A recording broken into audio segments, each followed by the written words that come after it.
We have all been there.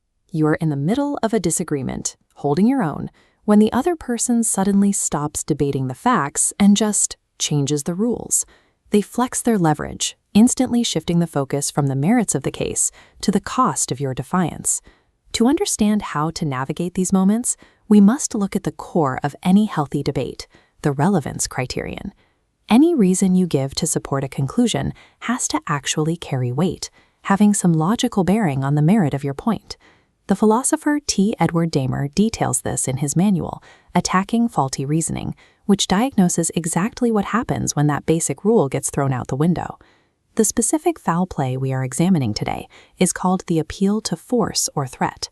It happens the moment someone abandons evidence entirely and decides to use intimidation to force your agreement. The logical disconnect here is total.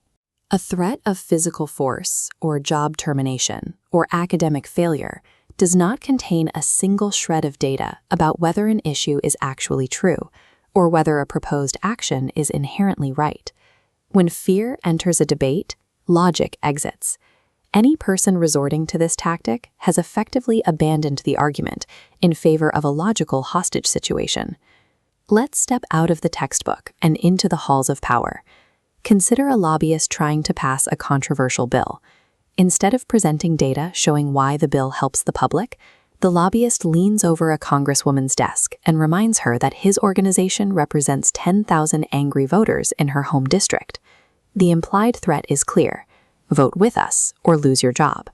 But the threat of losing an upcoming election does not magically inject merit into the legislation.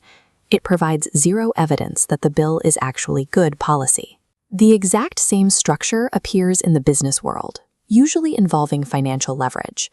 Imagine a local businesswoman who gets arrested for drunk driving.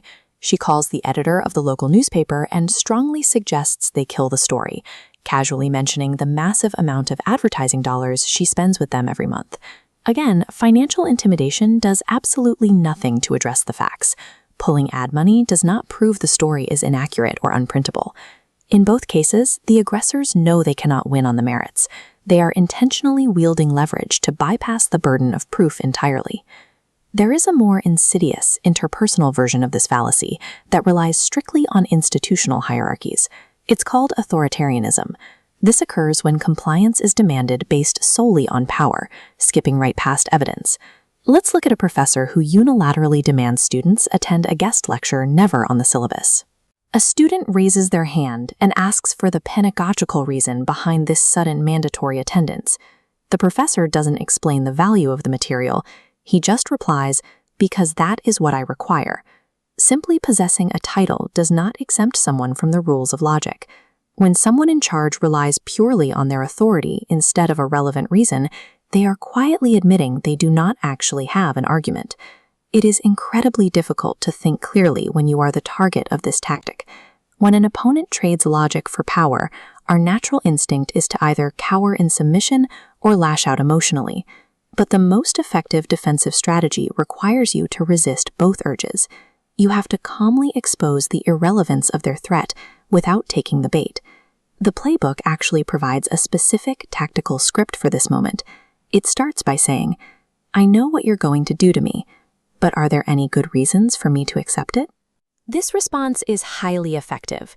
It immediately acknowledges the reality of the threat, which neutralizes its shock value, but it firmly decouples that threat from the actual argument. Asking for a good reason strips away the illusion of power. It exposes the total void of evidence and forces your opponent out of the shadows, dragging them back onto the level playing field of logic.